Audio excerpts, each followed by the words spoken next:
I'm a very impatient person. I can't stand waiting in lines. Anyone else like to wait in lines? No, of course not. I'll do anything to get to the front of the line, but nothing's worked, except one thing.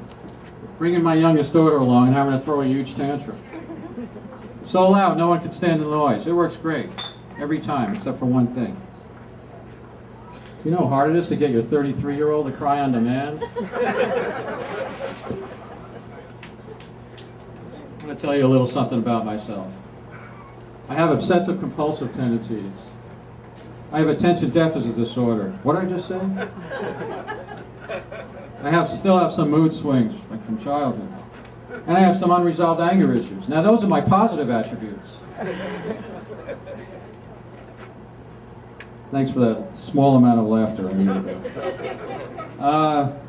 I used to be involved in the mental health field. I can't remember if I was an employee or a patient.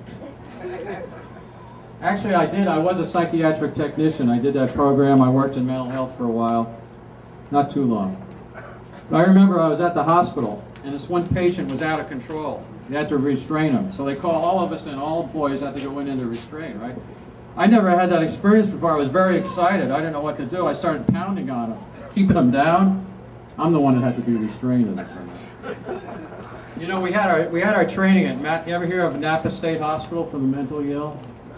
I had a training over there, and the one thing I noticed, which I found fascinating, is it was very hard to tell the difference between the employees and the patients. It really was. They adapt to each other. They have the same behavioral. The employees kind of mimic the patients. Napa's a locked facility. The only way I could tell the difference between the patients and the employees, the patients are the ones who had the keys. Actually, it's true. It has happened. And turn the tables on them. You don't lie. No, of course not. No, it's happened. It happened. One thing I got to tell you about is, and you might know this, I don't know, but women tend to blame men for a lot of things.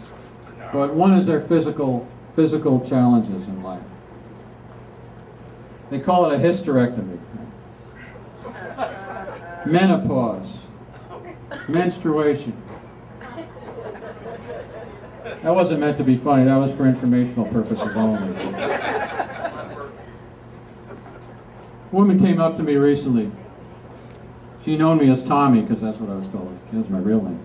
She said, "Tommy, I love you just like my own son." I'm at my heart over here. Oh, that touched my heart so much. I couldn't believe it. I never felt that good. That was great. But then I thought about it for a minute. She used to beat the hell out of that kid. I had trouble sleeping the other night. Woke up at 2 a.m., couldn't get back to sleep. So I decided to read a book. It was called How to Cure Insomnia. Damn thing kept me up all night. I wanted to tell you that I do have moderate sleep apnea. I was diagnosed a few years ago. I didn't want to use the machine, and I just kind of dealt with it my own way. I didn't want surgery. But I came up with something. It's not a cure-all, but it does help. Let me see if I can dig it out of my pocket. It's called a nasal dilator. Most people don't know what it is.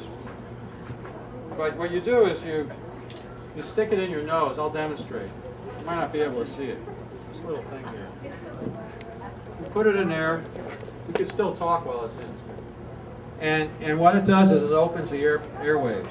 Just a little bit. Really good. It helps. I like to use it for that, but there's one other thing I like to use it for that's maybe even better. When I'm having intimacy in my life at night.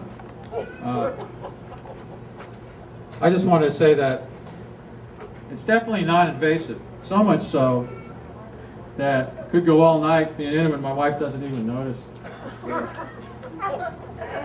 But my girlfriend's really annoying.